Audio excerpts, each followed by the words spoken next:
Good evening, everybody, and welcome to the Tennis Parents Community. We're a Facebook group of 2,400 parents of junior players training in the GB system.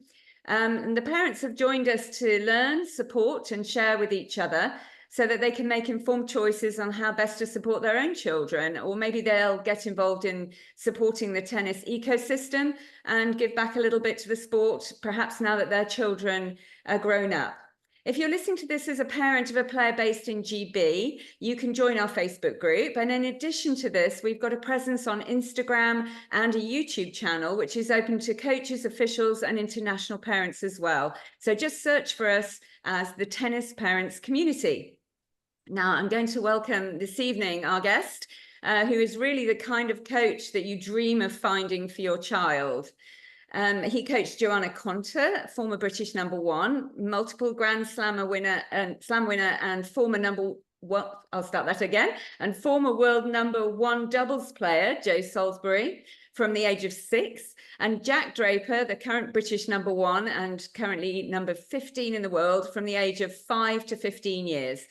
He's a level 5 master coach. He played tennis for Middlesex as a junior and is now the county performance manager for Surrey Tennis, who continue to produce up-and-coming players such as Hannah Klugman and Oliver Bonding and Mark Siban. Surrey have also won the overall county cup race 5 times out of the last 8 years that it's run. And this race takes into account how well all of their county cup teams in every age group have fared cumulatively throughout the year. So this is a really tremendous achievement. Welcome to the Tennis Parents Community, Justin Sherring. Thank you very much, Kay. Good evening. And yeah, thanks to everybody for tuning in. Sunday night. I know you're trying to get everyone ready for school tomorrow and sort yourselves out and have a bit of time for yourself. So I appreciate it. It's hard to find a time when we can catch parents. They're always moving around between different activities and trying to get some time to themselves as well. But we're glad to say we've got lots of people interested to hear what you've got to tell us tonight, Justin. So thank you again. And perhaps you could start off by a question we often ask our guests, telling us a little bit about your own childhood in sport and how your parents supported you. Yeah, well, I'm a bit of a self-made chappy. Come from divorced parents from quite early, which was quite good really, because I had to find a bit of solace in something I enjoy doing, which was grabbing a racket and hitting a tennis ball against a wall, or kicking a football against the wall, or throwing a rugby ball, cricket ball, etc. So lots of different sports, which is why I'm a big advocate for players playing lots of different sports as long as they possibly can. So yeah, super athletic, just loved it. I just came to tennis because I just loved the rhythm. And my father was a importer of tennis rackets, one of the first ever importers of aluminium tennis rackets. So if you get a chance to listen to Control the Controllables podcast, I talk about it a little bit on there. So a little bit of luck, go to him on a weekend and there's a warehouse full of aluminium tennis rackets. So I just take them out, open one up, and there's go and grab a ball from W.H. Smith, and the rest is history against the wall. And then very luckily, the wall that I was hitting on, chap who was a local tennis coach, turned out to be a bit of a legend, called David Sims, who works in Liverpool Tennis Centre now, walking past with his groceries and said, "Oh, you're quite good, you quite like it." And I went, "Yeah, quite like tennis, quite like it." He goes, "Come down the club, come down the park in Dollis Hill in North London on Sunday morning." And I did. And he helped me out, and a few of us went on to make careers in tennis because we were inspired by the right person at the right time. And so a little bit of luck got me started, and then the rest is just absolute sort of craziness and passion, and a love for the rhythm of a tennis ball hitting the racket. Yeah. It sounds like there's a lot of happy coincidences in there. What level did you end up playing?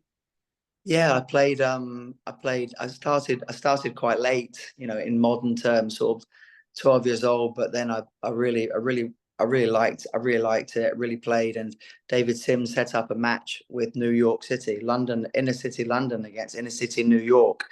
And I think it's important to talk about that because it's innovators like that sort of coach, David Sims, and coaches that hopefully we've all come into contact with, one or two coaches or maybe one coach and you think, God, wish they could be influencing my kid. And he set up, London against New York back in 1985. The New York team was captained by Arthur Ashe and Vitas Gerulaitis. So it was a pretty big deal in Brockwell Park in Brixton in 1985. And just for the record, New York beat London 11-1. And I managed to get the one.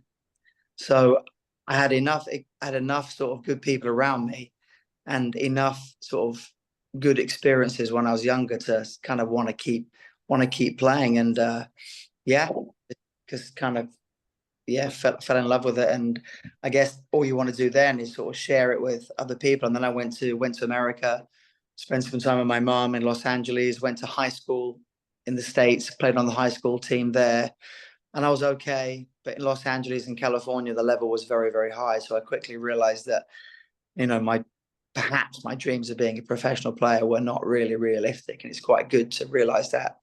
So high school. Actually played Eric Menendez is another thing I've just found out as well. One of the guys that the Menendez brothers, the infamous Menendez brothers in California. He was a year younger than me and played him at a Californian tournament. So only just found that out recently. So quite a few coincidences. It's interesting, isn't it, where people end up that you've known when you were younger, and especially in tennis, it's such a small community of people, right? Even internationally, the kids that are going off to the States and then they're making connections all over the world, and you never know when these names are going to come back into your life again, I guess. No, it's true. And then in the summer, because I was on the college team, we got to, instead of going off to McDonald's or, assisting somewhere, we were told to, if you want to go work at a local country club or a local sports camp and go teach tennis for the summer, you go and earn some money that way. So I did do that, and I found that I really, really enjoyed coaching, probably more than playing. And how does that then, rolling forward, translate into working with Joe Salisbury, Joanna Conter, Jack Draper? I was just wondering if it's a bit of a J thing. Do you only coach kids with the letter J and this their first name? Well, that's it, because I'm a Justin. There has to be and we're all kind of jokers as well, so that kind of comes into it as well. But I think then I came back to the UK, and I did a bit of I tell you what, I worked in a pub for a while, and I was working out what I was going to do, and then I did my coaching course, my level sort of 3 coaching course, jumped on that, and again was inspired by the coaches. You got to be around the right people. I suppose if I'd been around the wrong people and put off, I could have still been working in a pub. I quite enjoyed the social side of it, but I've sort of said over the years, doing these different things, helps me to learn how to communicate with a variety of people. Working in a pub was good.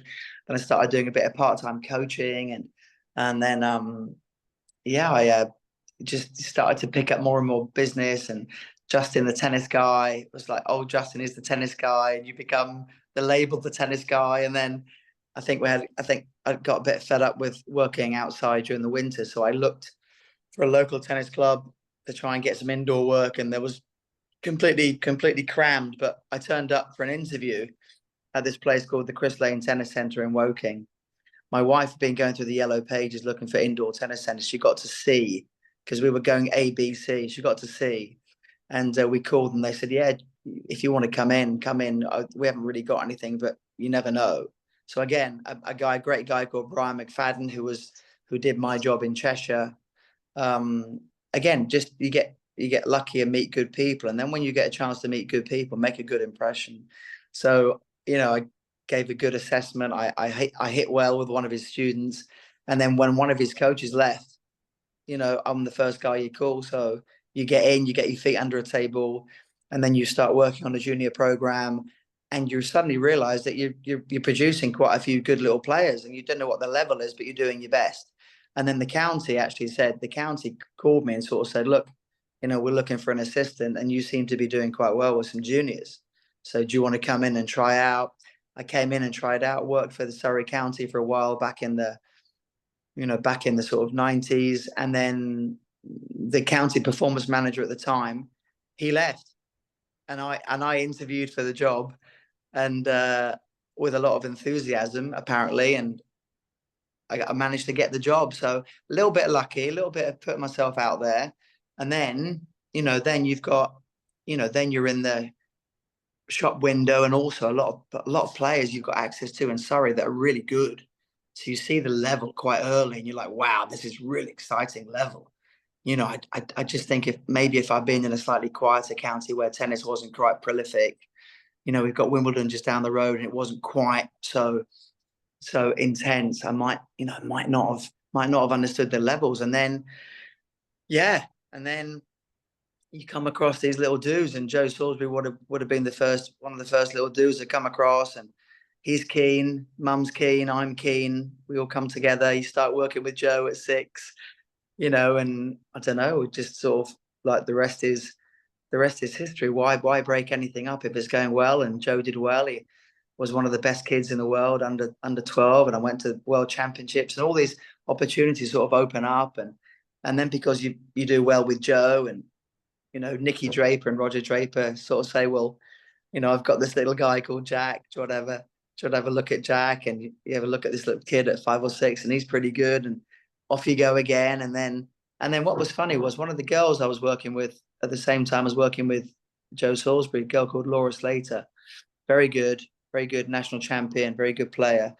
Johanna Conta's parents had seen me working with her, and they were at a bit of a crossroads, didn't know where to go with her. Joe's confidence was quite low.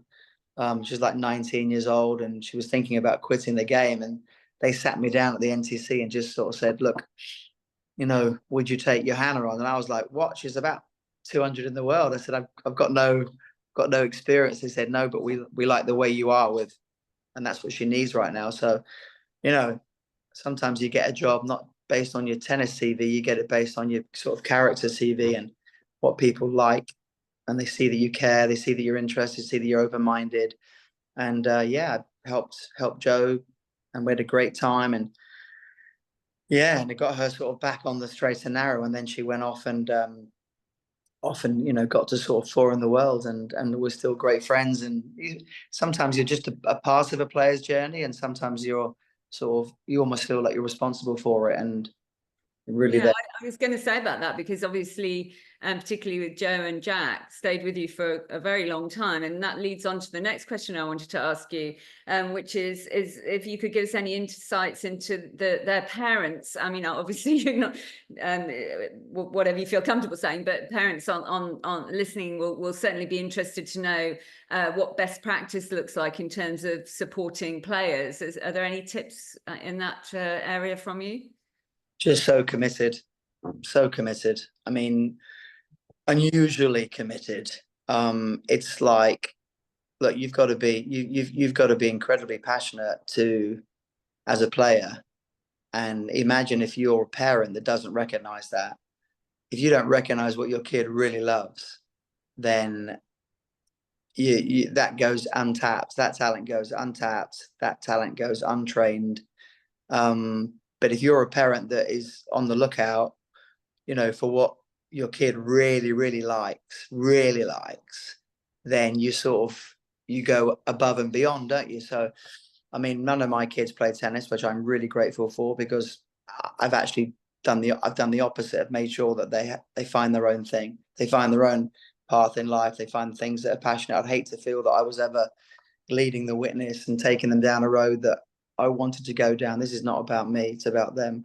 But my boy loves rugby, so I open up all the rugby doors. I don't know much about rugby, but I made sure that he went to the All Blacks game at England, at Twickenham. I tell him to get down the steps at the end of the match because all the players are coming out on the pitch. And then he gets all these photographs with Marcus Smith and, with Jamie George, which I don't know anything about it. But as soon as you recognize that your kid loves something, for goodness, do your best to find the best. And, Johanna Conta's parents, I guess they felt they were doing the right thing. And they sat down with me for 4 hours at the NTC and convinced me to help their daughter.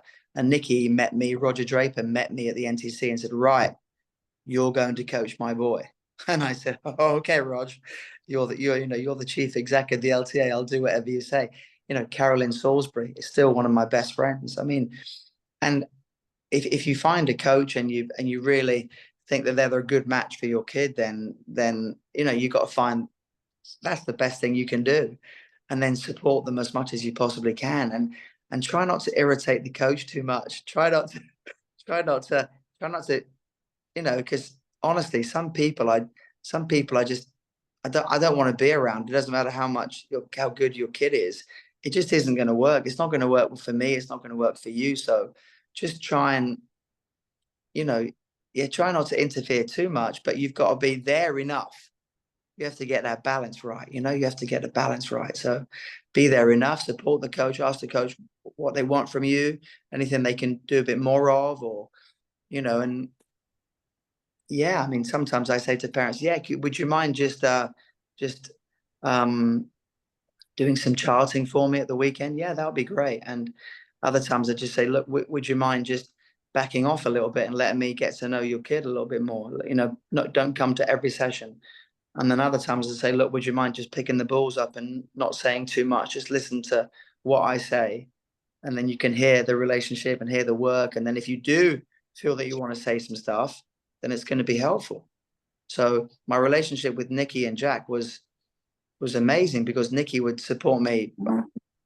She'd just do everything that I was doing with Jack. She'd go off and practice. She'd go off and practice another couple of hours. And it was so useful. But I would always check with Jack and say, did you practice with your parents? And they'd say, yeah. And I say, what did you practice? And they'd say exactly what you were doing. And I go, okay, well, that's pretty good. And not because I know everything, but I know it's more useful if you don't have, someone else doing some different work. I mean, yeah, just be sort of honest and helpful about that. It's better for everyone.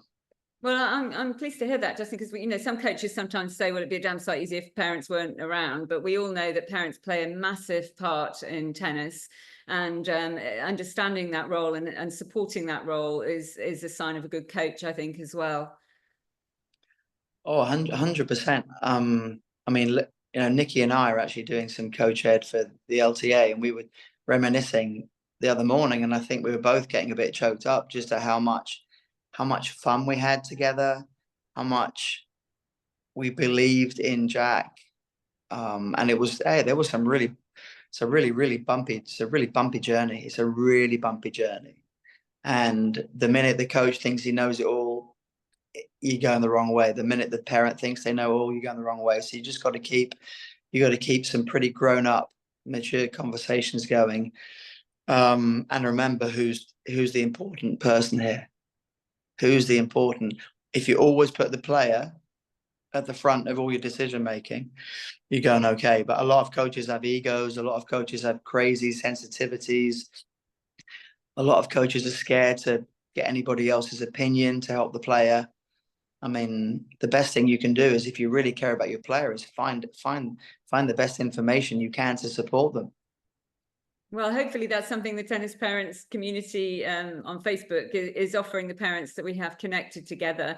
And yeah, congratulations on what you've achieved, Justin. And so our topic tonight, moving on to that, and we've got a lot of questions from parents. Our parents are always shy. They prefer me to ask the question for them, but hopefully they'll either be here listening or watch back and pick up the answers for the questions they've asked. And we're going to be focusing on particularly your role in county tennis, and talking through a process of selection for county, training for county, and then moving on to competing for county. So perhaps we could start by talking about, a lot of parents listening will have young children who are starting to show great enthusiasm for playing tennis. What can you advise them in terms of talent ID? What do you look out for in a young player that might indicate that they're in a position to progress possibly even to the highest level in the game, but at least into county level? This ties into a question that James Hawkes asked me to ask along similar lines about how you select players for performance coaching. Yeah, okay. Well, I'll cut to the chase. We do it different ways of doing this. So we just had what we call a welcome to Surrey Tennis Day. And I changed it from a talent ID day, changed the name from a fun day, because it's neither of those things, because I try to de-emphasize selection and try and make sure that we have a system in place. Because I'm the performance manager, you know, my sort of philosophy and the way they operate can be put into action. So we invite all the under eight players to come to Sutton. There's 6 indoor courts, and we don't have a limit on the number of players that are coming. All I ask the coaches over the last few years, they sort of understand where the levels are. But what's the worst thing that happens? If you don't know where the level is, then still send your player, because just because you don't know where the level is, your player might be really keen and really enthusiastic. And I think you're just looking for, so under eights, we had, you know, over 110 players. And with all the parents turning up as well, you get an opportunity to just engage with everybody. And we call it the Welcome to Surrey Tennis, because, you know, county tennis is not going to offer a program to place your player onto the pro circuit. It's just not. It's just going to play such a small role. It really is. It really is. In the grand scheme of things, county training is, we're lucky. We do our under 8 training every week. I think we're one of the few counties in the country to do it every week. But we've got 6 indoor courts at Sutton, and we pay for that because we care passionately about putting under 8s, 6, 7, or 8-year-olds on the right path. And we have a dedicated under 10 lead performance coach, which we've just employed on 10, 15 hours a week to help me, because we care passionately about getting as many of these young players in the system, in a system. I don't mean the LTA system. I mean in the habit of playing tennis and in the habit of competing. And so, you know, look, what we do is I get all these parents and all these players are hitting, and I say to the parents, look, the door's open. It's welcome to Surrey Tennis. So you've got all our numbers. You've got the office numbers. If you need information about anything, you can contact us. So in that regard, you're all in. You're all in. So welcome. Now just calm down. You're not going to get not selected. But what you will notice today is that 20 boys, I bet you'll notice about 20 boys will stand out. And that's not just me. You'll see it for yourself. You'll see 20 boys are a bit more ready than the others. You know, their microwave has gone ding before everybody else's has. You know, it's ready. So it seems right to get those guys together, because otherwise they won't have anyone to train with at their own club, and they could be on their own. So we tend to pull those players together. In fact, this year what we've done is we had so many players that were really good, that we have 50 players in under 8 county training, week in, week out. So that is about 30 boys and 20 girls that are welcome to train for 90 minutes every week. And they get excited. The kids get really excited. They make new friends. And that's a big part of county training, which I'm really crazy about, is the social side of it. The social side of it, having been around the block long enough, you know, we want county training to be where you make your friends, where you stay in tennis because your mates are there. You're not going to. How do performance coaches in your county feel about that? Because I know in some counties a performance coach might think, well, hang on, you're setting up a weekly squad there. What about my involvement in that? How do you dovetail the two? Yeah, well, that's why we do it on a Saturday, because the players are either competing or there's not an awful lot going on at the club. Most weekends is when they compete. So, and most weekly programs happen during the week.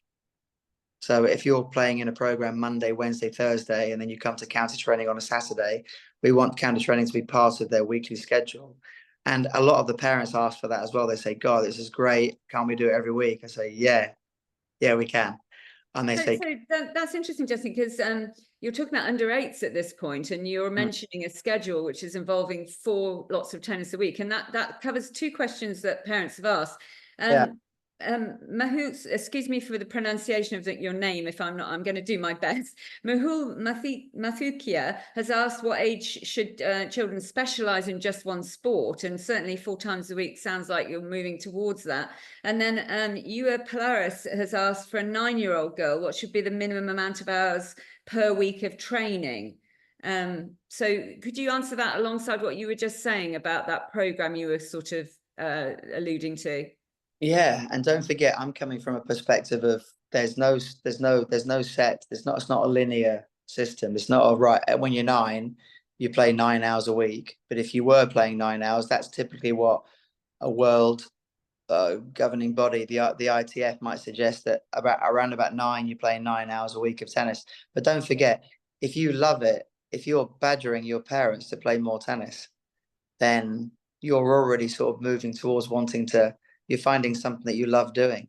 But for goodness sake, there's loads of other hours in the week. There's loads of other PE. There's games. There's all sorts of other sports that you've got to be involved in. And I'm the worst coach ever if I hear some coaches say, oh, you've got to start really focusing on your tennis now and you're 10 years old. I say, what a load of rubbish.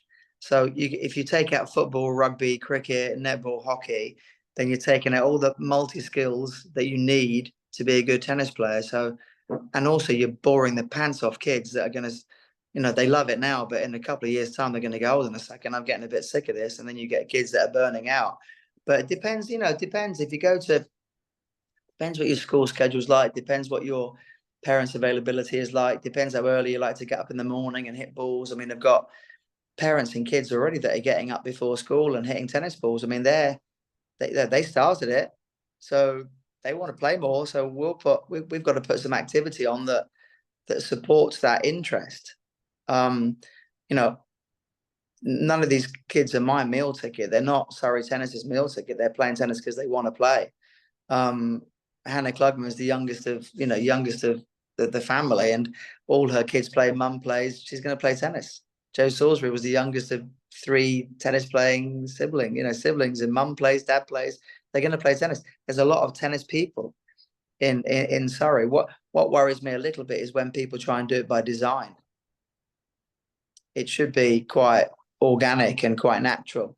And if a parent says, look, my daughter's 8 years old, she's absolutely loving it, she wants to play every day, I would never say don't do that. I'd say that sounds great. If she's 8, as long as you're not playing 3 hours every day.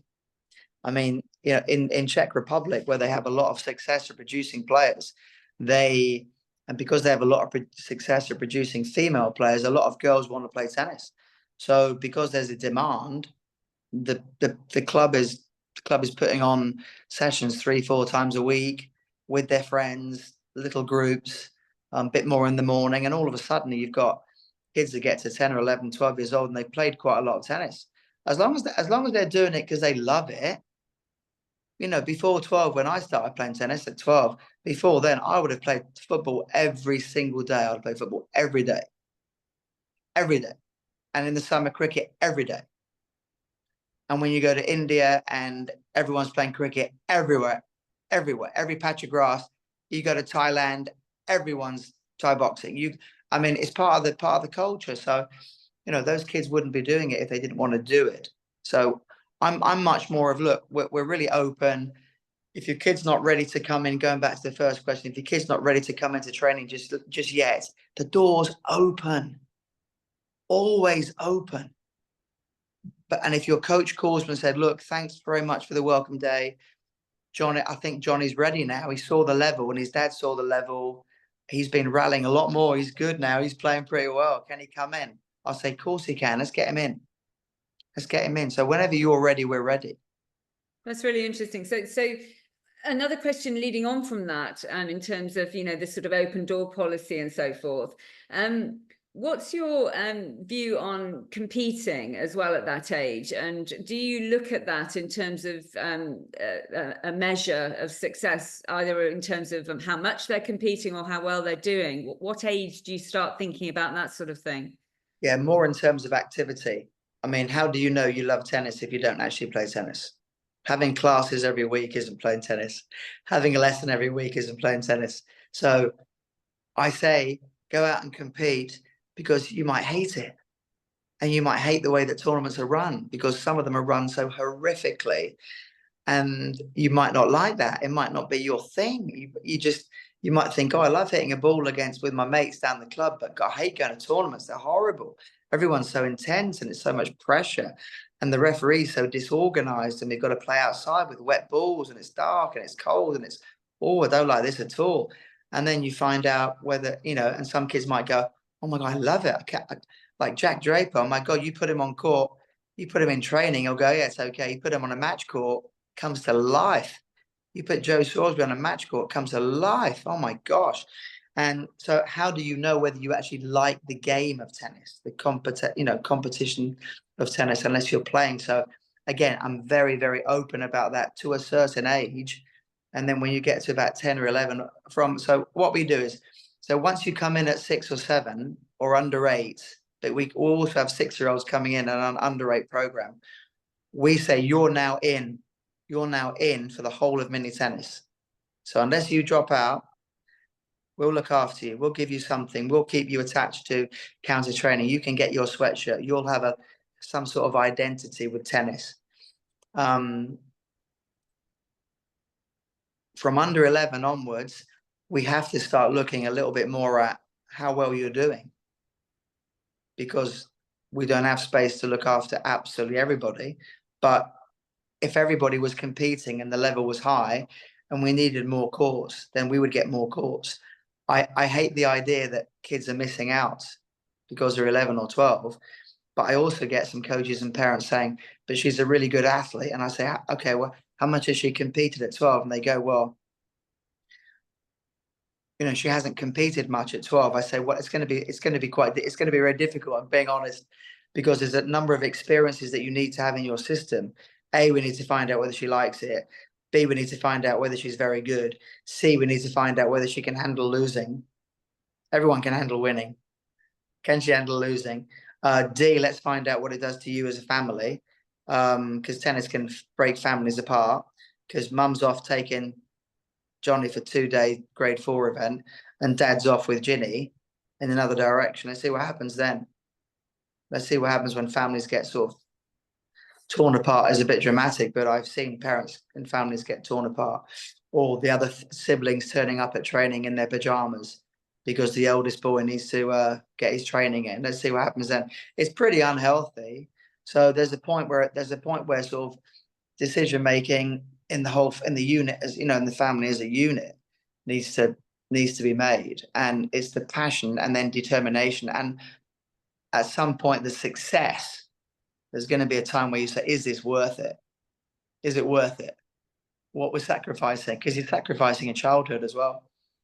So it's really interesting what you're saying. I remember my son particularly on at one tournament where rain stopped play for the entire day, and people were saying what a shame they didn't get to play tennis, but my son was playing in the rain. He didn't care whether it was the actual tournament. He just wanted to get out there on the court, and he played with his friends that wanted to do that, and they were drenched and they carried on playing regardless. So there's those sorts of signs to look out for when they just love the sport so much. And also what you were saying about looking for children who are progressing, really, I think is what you're saying, from week to week, from month to month. And that's very much in line what the LTA Performance team was saying when we spoke with them about how they select children for different experiences in tennis that they can offer. What they're really looking to see is a child who's developing. So yes, come to the county squads and join in to this age, but I guess what you're saying is show us that you're then developing beyond a certain age. Is that right? Yeah, definitely. And what's your program starting to look like? How much are you doing on your own? This is a very sort of family driven activity. It's not drop your kids off at football and rugby and it all gets done for you. It's very much someone in your household is going to have to take quite a strong lead.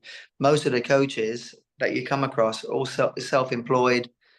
I mean, you've either got self-employed coaches or you've got coaches that work for the LTA. And I don't mean this in a bad way at all, but they're clocking on and they're clocking off. You know, where's the motivation for them? At least with my motivation, it was always, I've got a project here. Everyone's talking the same language. We want to get to Wimbledon. We want to be number 1 in the world. That's very exciting. I really want part. I want part of that. I can see this vision. I can see this, and I don't know many coaches that think like that. Yeah. Unfortunately, a lot of people used to say to me, "Oh yeah, but there aren't many Justins around," and I go, "Oh, shut up. Of course there are loads of Justins around." And I've realised that there probably aren't many people that need the experiences that you know. My greatest moments in my life are I have to make sure my children aren't listening. They could be near a tennis court and not near a maternity ward, but they're not far apart. They're sort of vibrations that you get of watching, Joe win the tour finals and win the US Open for the third time in a row, and watching Jack at the Paris Masters last week smash up Taylor Fritz, and I mean, it's outrageous to think you're part of developing that. That's, life is very, very short, very, very short, and to be part of something so worthwhile.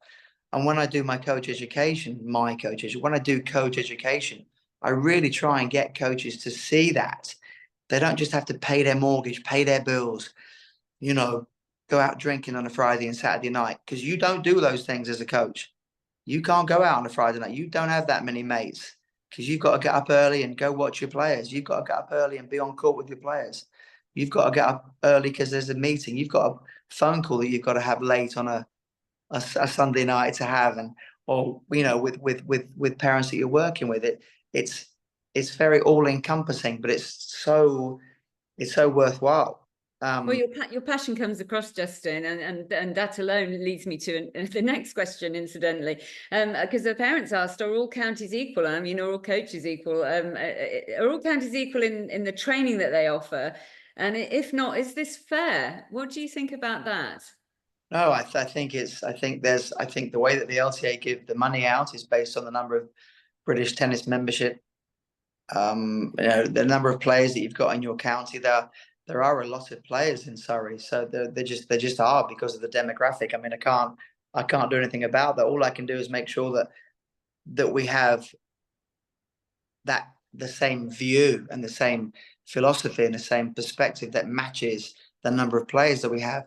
Imagine if I could have a very easy job and say, we take the top 8 players in each age group, you guys fight it out, and that's all we'll do. And that'll be very lazy of me, because we've got 8 very good players.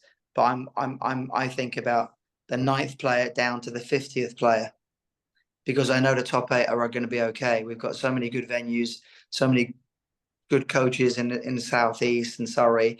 It's just a hotbed. It's the same. I can't help it. If you go to Barcelona, you're going to come across hundreds of tennis clubs in Barcelona. It's just a hotbed. If you want the best tennis, you're going to go to California. You're going to go to Florida. It's just the hotbed of tennis. And before Rafa's academy was in Mallorca. Mallorca was just a little holiday vacation or place that he went to, but all of a sudden Rafa's is there, and the demographic changes, isn't it? The environment changes, and so yeah, I'm lucky. Yeah, really lucky. I think that if I'd have been in Wiltshire, if I'd have been in Lincoln, I don't know, I might have had a.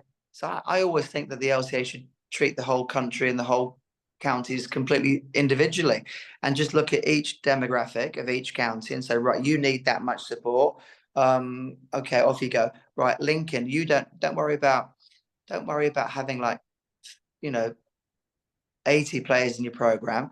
If you can find 10 great kids, give them a really good program, because there might only be 2 or 3 coaches. I mean, I know at Lincoln over the years they produced some really good players, and it's normally one coach.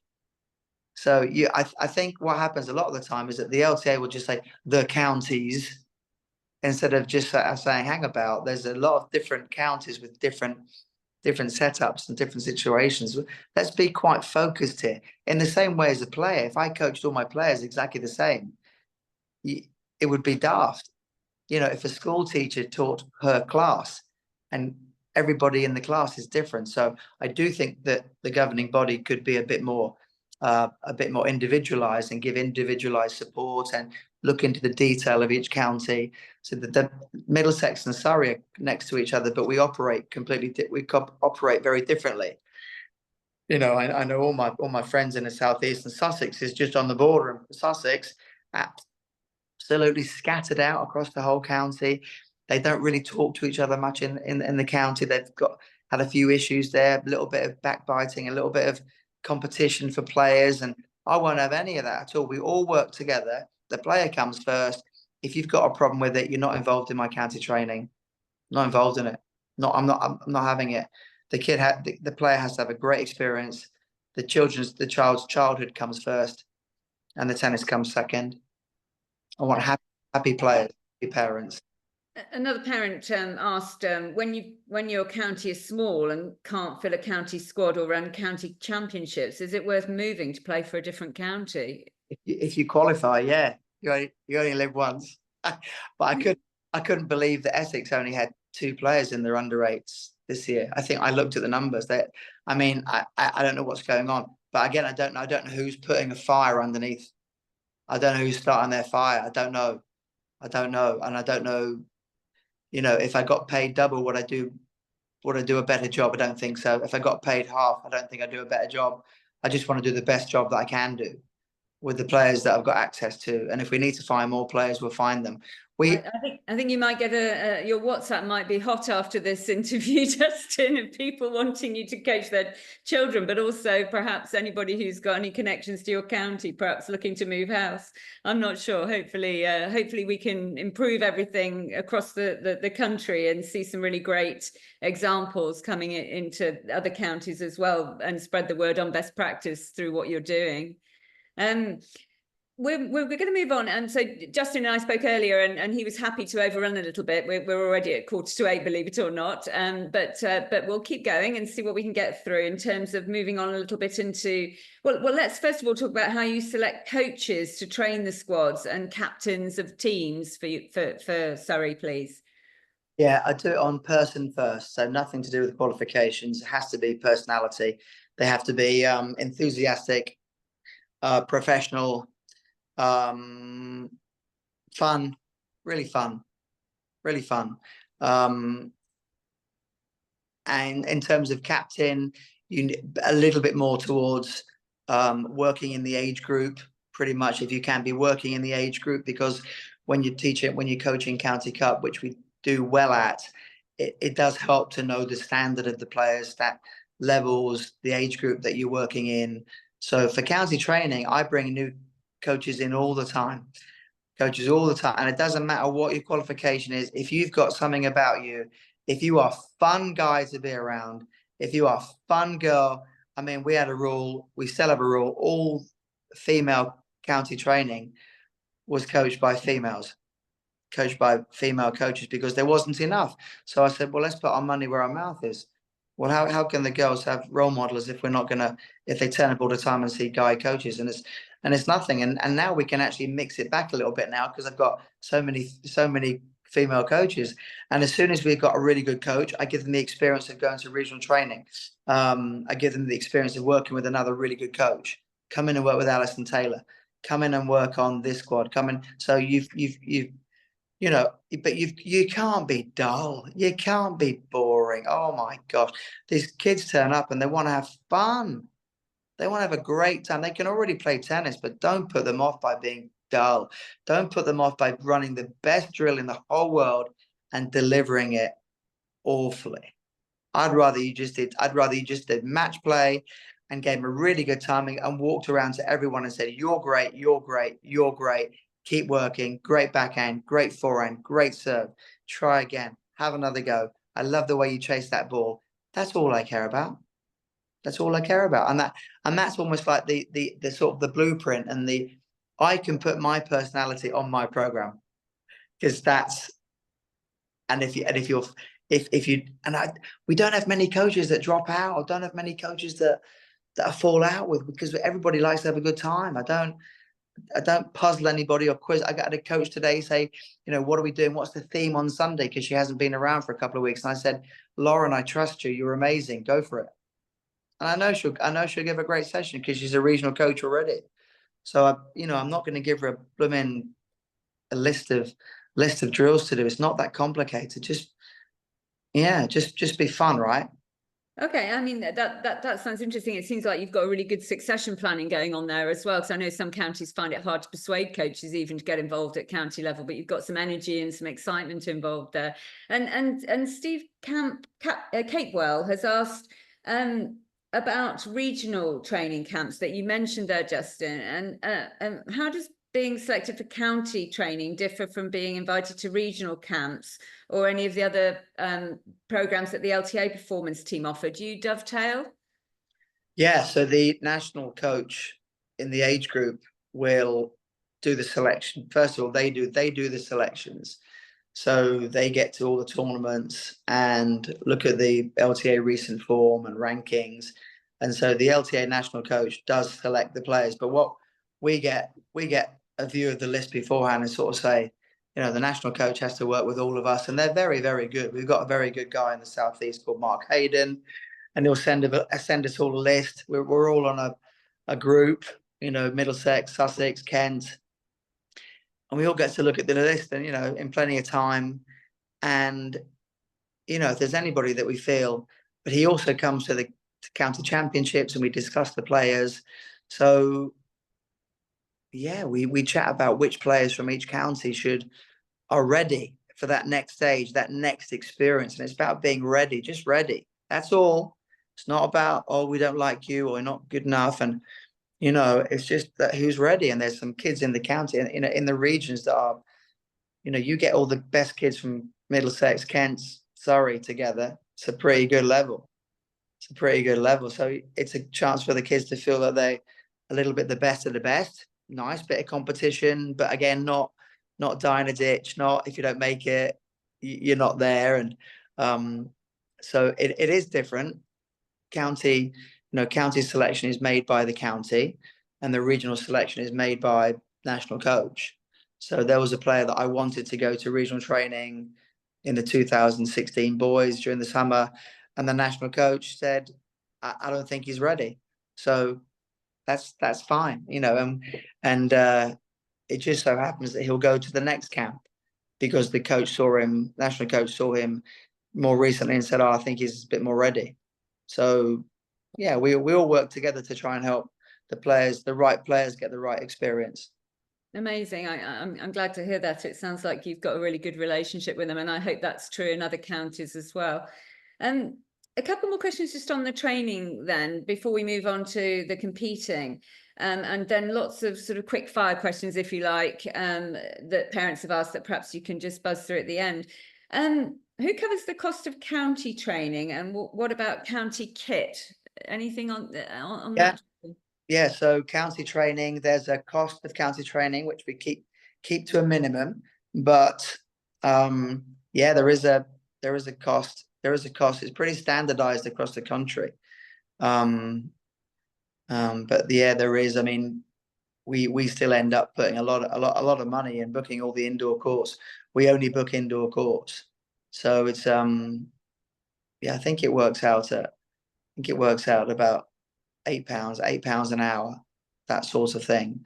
And when you've got 6 courts booked indoors, prime time at Sutton on a Saturday afternoon, that's but again, it's up to me to do deals with these centres as well. I do deals with them because it's quite nice for them to have county training. They think it's quite good for their reputation and something they want to be part of. So I think, yeah, and in terms of county kit, we have a deal. Again, we have a deal with Kit Locker, which are a brand, and they've got a link to our website, Surrey Tennis website, and everybody, I mean, they want to get into county training so they can get the county kit, and they pay for that themselves. And we try, we keep it as low as we can. But it's nice kit, it's good kit, it's Nike kit.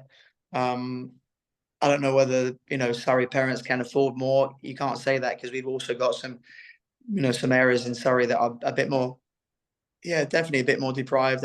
But we'll also give players, if we think players are really struggling, we give bursaries. We've got a junior trust in Surrey that can pay for training. So I think we cover quite a few bases, and where we do have a junior trust that generates. Has been very well managed, and so every year I sit down with a couple of other colleagues and we give out small bursaries to anyone that's competed in County Cup over the last 2 years. They're able to apply, so they can use that for county training. They can use it for tournament entries. So we've got a very good finance team. And just to add to that a lot of people, even in Surrey, who are working at county, will actually be volunteers, won't they? I mean, some people might be listening green with envy to hear all this, but parents can get involved and can make a difference if their county hasn't got these wonderful opportunities of things like bursaries and kit sponsors. There are opportunities. Presumably Surrey has a lot of volunteers involved in that structure. 100%, 100%. Loads of volunteers, but we're a very big county with a lot of players, and you do need to hustle. I've sat on the phone with sponsors and sold them the program, sold them what we're doing. You got to do it. You got to do it. I start saying to a couple of big businessmen, look, you want to be involved in working with the next Jack Draper? They go, yeah. So do you want to stand at Wimbledon watching with your company name on, or knowing that you've been part of the journey, or tell your mates at work that you've got to hustle. You've got to hustle these things. Yeah, we have a bit more money, but we've got a lot more players in Surrey as well. So we have a bit more money from the LTA because. but the county say to me sometimes, just what we can do with all these players. I say, let's make it work. Let's make it work. So it does take a lot of, and the hours I get paid for, I think I get paid for what they can, what they can pay me. And but I'm pretty sure I think about it all the time. When your passion is to find that next star, then what a great place to be working in. You must. But it's also not to find the next star. The next star sorts themselves out. If the next star comes forward, then they'll present themselves. I'm actually more passionate about everybody else playing good tennis and enjoying their tennis. I'm just as passionate about that. Joe Salisbury's a special dude. Jack Draper's special. Hannah Klugman's special. Bonding special. Siban. I didn't work with Oliver and Hannah. They're different people, but they're Surrey. But I worked with Mark Siban when he won the Under-14 World Championships, and they're just a little bit different. They're next level different. And they need the best you've got from a coaching perspective. But everybody else needs your energy. Make everyone from county training go home and go, oh my God, I love that. I loved it. What drills did you do? Oh, I don't know, but I loved it. And so was there, and Ginny was there, and Marie was there. And, that's what's going to keep you playing. So some parents talk on the group a little bit about how the LTA ranking system sort of pits kids against each other, even within county. And I remember that vibe a little bit personally as well, that although your teammates, you're also fighting in a way for those ranking points that take you to I mean, maybe it's a perceived level, but the next level. What's your thoughts about that, the structure that sits around junior tennis in terms of rankings and ratings? I don't think you can avoid that. I don't know how you can avoid it. I mean, Dan Evans is going to play Jack. Andy's going to play Dan. Cam's going to play Jack. They're all going to be playing each other. Joe and Joe's playing Henry, Patton, Julian Cash, Lloyd. It's just the way it is. It's just the way it is. You've got schoolmates in the same class at school playing in different football teams, playing against each other. I mean, I think there's probably a better way of allocating points, but that's a different question. I mean, but you're always going to get people, and that's not the LTA doing that. It's just that's just the absolute nature of the beast. That's just the way it is. I mean, in Surrey, it's really hard to get in our county teams. That's when it's really hard, because I would prefer to have like 10, 12 players in the team. So that's where we get hard done by. And I've got upset 6 players every year by saying, you would be in our top 12, and they say, well, can't we get in? I say, I can only choose 6 players. I can't wait till we get to under 18 county cup. We can choose 10 players. So I hate the fact that you can only take so few players to county cup, because we're sort of hard done by there. Because if we said that, some of the smaller counties would say we can't even get 4 out. What do you mean get 8 out? And we'd love to have an A team and a B team and a C team and a D team. We'd love to do that. I mean, it can irritate me a little bit that there's not enough big thinking going on with competition at the LTA. There's a little bit irritating in that, we can't put more teams in. We can't get more numbers. We can't be encouraged to get more players out. So That's an interesting comment. I think the LTA are in the middle at the moment of a big review of competition, and we're going to be hearing more about that very soon with a new 5-year plan. So this is our chance, if you like, to sort of start feeding back. Things don't happen overnight, but I think, you know, certainly what's said on the parent group is paid attention to, and change will happen, whether it's in time for the current generation going through or not, but hopefully these things will be taken account, and people like you, Justin, will be listened to in that process. And actually, you've answered one of the questions, because a parent did ask about whether you could have a different, you know, sort of levels of team, a B team and a C team and so forth. And let's just talk then about competing for county and how that differs from the selection and the training. On what basis do you choose your teams? What for which age groups? Yeah, or it's really it is my call, but it's kind of the best team to represent Surrey. It's the best team that can get the job done. That's pretty much it. And sometimes the rankings have to count for something. They have to count for, you know, you've earned your place in the team based on your ranking. But all our captains and myself, we know the players, we know the current level that they're playing at and competing at, and I study. You know, I say to all my captains, you're in charge of picking the team, but you give the team to me, and then I'll have a look at it to make sure that you haven't chosen players that you coach in there, because you have to be whiter than white in that regard. We have to be really, really transparent, but also have to look at each player's how they're playing right now, because if you're playing well in May and County Cup's in July and you've had a couple of months and not playing great, look, it's the only time in the year when we got to make sure we put out our best team, because we're representing Surrey, and we all get the benefit. If Surrey win the County Cup, we all get the glow. You know, everyone's self-esteem, everyone's motivation goes up, everyone gets the buzz. So yeah, I'd love to better put more players out, but and generally speaking, it can be quite difficult, 8s, 9s, and 10s, especially with under 8 County Cup now. That's really tough, because it's the coach's call, and it's can be quite tricky, because there's not a lot of data to go on, and you just maybe looking at the kids that can handle it. I guess if you're seeing them every week, it's very different from a county that perhaps only have a couple of county sessions. Perhaps they're geographically spread and they don't get together that often. Totally, yeah. That's tricky, and you got to see which players that under 8 and under 9 can handle a bit more pressure, because it is, you suddenly got all the parents around the court, all these parents from all these different counties. So it's a little bit easier at 10, 11, 12. But again, I mean, even people like Jack, I talked to Jack a lot about this, because we're probably going to get Jack involved in being an ambassador for our program. And basically, he'll be messaging a lot to our parents and players, i.e., guys, calm down. Guys, just take it easy. Don't take anything too personally, please.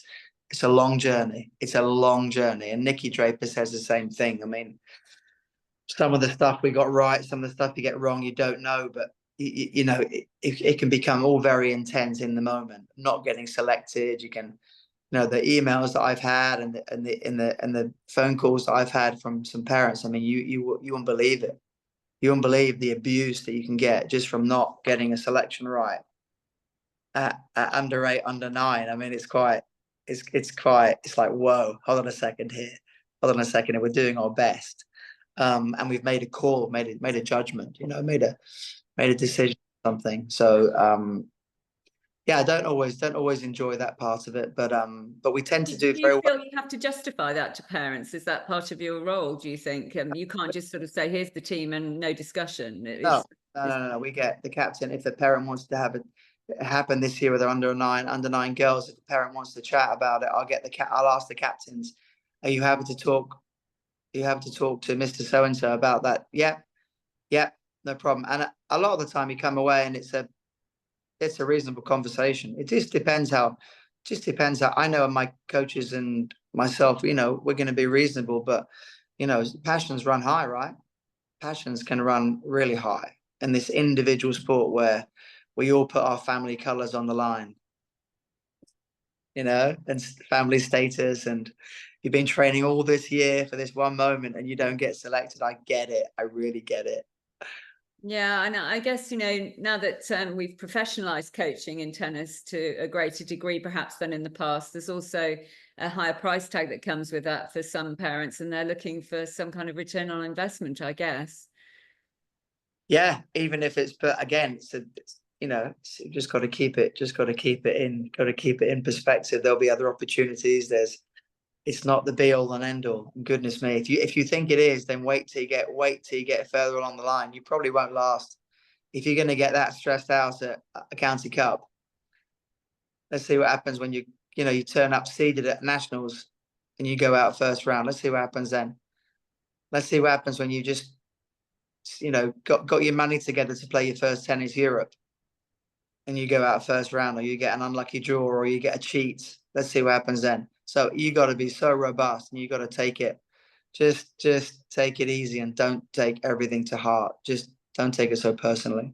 So I guess it is one of the advantages of being in a county where there are less players, and that you do get to play a county cup more often. And we could talk, but we won't go down the route of talking about county cup structure, because I know that's another one that some parents are very passionate about, and I think we'll get into that with the LTA. We're doing a Q&A shortly with the LTA on team competition, and I think that will be covered there, just for anybody who's wishing that I would ask that question, because we know that county cup structure has changed, and that's not everybody's that not everybody's happy with that, but we'll come to that another night. But Justin, perhaps we could rattle through some quicker questions that parents have asked, and just generally, any tips for closing out tie breaks? Yeah, don't talk about it so much. Don't talk about it so much. The biggest problem there is that everyone talks about it so much, and then it's a thing. Once it's a thing, you've got to get over that thing. Everyone has that problem as well. Everyone has that issue. It's not easy, right? You've been doing all your mock tests really well, and then you go into the real test. You've been practicing all your interviews all weekend at home, and then you go into the real interview. So it's Joe Salisbury has had some amazing victories. He's also had 5 match points. If he never wins Wimbledon, he had 5 match points at Wimbledon, and he double faulted. So what do you want? It happens. It's part of the nature of the beast. You win some and you lose some. Have a look at all the tiebreak records. Coco Gauff is a really good player. She just won the WTA Tour Finals. She served 21 double faults for the US Open. She served 19 double faults in losing matches. I mean, these things happen to the very best players. The best way to close out a tiebreak is to just imagine that you're just playing another point, and then you say to Jack Draper how to close out a tiebreak. He said, "Watch me kill it. Watch me. I live for these moments. I live for these moments." So there's no one size fits all. Work out the best way for you. Maybe you treat it differently. Maybe you treat it special. Maybe you take an extra second. You get a time violation. You don't care. You just need the extra 5 seconds to bounce the ball 5 more times. Novak Djokovic, 18 bounces when he first won Wimbledon. I was there. I've got it on video. 18 bounces to make sure that he was absolutely dialed in and ready. Greg Rosetsky, no bounces. Ball up, hit it. Hit it. Find out what gives you the best chance in that big moment. You remind me there of something Dave Samuel said when we spoke to him on a Q&A recently about anxiety, and he said, well, you wouldn't go on a roller coaster if you didn't want the scary bits.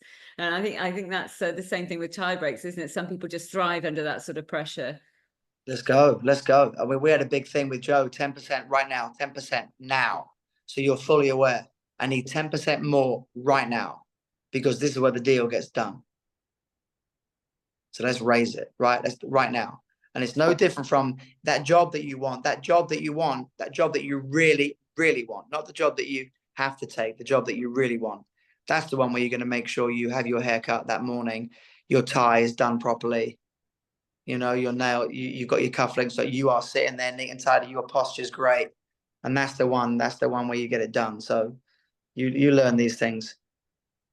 That's really interesting. And another parent's asked, which ball should my son focus on? Is it red ball or sponge ball? He's in squad training. What do you think about red ball versus sponge ball? That's just kind of Yeah, I'm a big sponge ball fan, big sponge ball fan, because the ball's a bit lighter, you can release your racket. It's a technical thing. You can release your hand, you can release you get a release out. The last link in the coordination chain on the shot gets released a lot faster, and it's more realistic. I think that the outdoor heavy ball, but if you're playing in the wind outside, that sponge ball is going to be halfway down the street. So you're going to need. So it's not really an either or. But if you're on an indoor court and you're thinking, why are they using baby sponge? Oh my gosh, sponge is amazing for developing racket head speed and for releasing the racket into the ball, because there's nothing stopping it. Whereas the weight of even a red ball can stop, and you can get a bit pushy. It's a bit technical. Anybody who wants a bit more information, I'll give it to them. But I'm a big sponge ball fan. Jack and I used to play sponge ball at 10, 11, 12 years old, best of 5 sets on the clay. He used to go home cramping. He couldn't move, he couldn't walk properly. We would rip the living daylights out of a sponge ball until all the sponge was like flying off. We had great matches because you can really rip it. Amazing. I mean, yeah, I'd love to see that, actually. That sounds amazing. A couple more then, Justin, just before we let you go, because it's been amazing. I haven't got any questions in the chat, but if anybody wants to put anything in there, do please. The last two, a parent has asked, when should their child start proper strength and conditioning, at what age? And James Hawkes asked along similar lines, what type of exercises would you recommend outside of court to improve flexibility and speed on the court? And then another one also connected to the similar area, what sort of home exercises would you recommend for players such as a 7 to 8 year old to train when they're off court training? So all about sort of extra work and exercise that complements tennis. Well, definitely the more other sports they can play, the better. So more other sports. What are you going to do? You're going to stick some cones down in your garden. You're going to do some sprinting around the cone and dodging and weaving, or you can play in your football team. You can still play in the school football team. You can play in the school rugby team. You can, to a certain age, you've got to be playing all these other sports. There's so much evidence. I mean, Sinner didn't even focus on tennis until he was older. Sinner when we used to play Sinner when Jack was younger, same age. Sinner was in the draw, but nowhere near being number one. He was still focusing on his skiing. Novak plays loads of different sports. All these guys play different sports, so as many different sports as you can. But if you're going to get an S&C coach and strength and conditioning coach, I mean, it's nice in terms of getting into the habit of knowing that being fit and being strong should be on your schedule. Do a martial arts. I think you're much better off, rather than just doing. See, I used to do a lot of kickboxing and Thai boxing myself growing up, and that was a big influence of my life. And I just used to include it with all the players. So they used to know that kicking, punching is great for coordination. It's great for timing, rhythm, coordination, left side, right leg strength, left leg strength, using one leg with the other leg off the ground. It's really, really good. But that's stuff that I brought. But if you're going to, go get down the local kickboxing class, get down the local karate class. It'll give you so much core strength and so much confidence about how to perform, and really, really good for coordination and strength. So yeah, other sports better than obviously when you get a little bit older, you need to have your specific strength and conditioning, tennis specific, patterns of movement, medicine ball training. But early on, please get other sports. It's so much fun. Other kids join in. They're much more likely to really push hard with other kids playing tag. Goodness me, playing tag on a tennis court for 20 minutes. We used to do a lot of that as well. Forwards, backwards, sideways, very competitive. Before they know it, they can move around a court. So excellent. No, thank you so much, Justin. I mean, we could literally talk all night, and I'm sure parents have got more questions they'd love to ask you too about all the different areas that you work in, not just in the county area. But thank you so much for your time this evening. I still don't have any extra questions in the chat, and everybody's listening silently there, but I hope you've enjoyed it, guys. We really do appreciate Justin giving up his time this evening and answering so many questions for us. I'm going to stop the recording now and say thank you very much and good night, everybody.